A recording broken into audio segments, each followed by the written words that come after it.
يا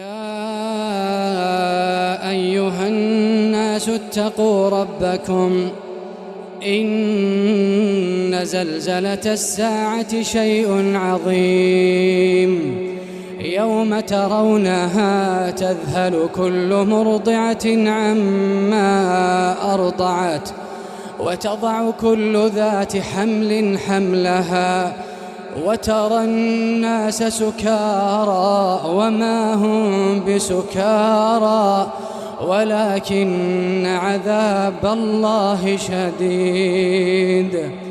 ومن الناس من يجادل في الله بغير علم ويتبع كل شيطان مريد كتب عليه أنه من تولاه فأنه يضله ويهديه إلى عذاب السعير.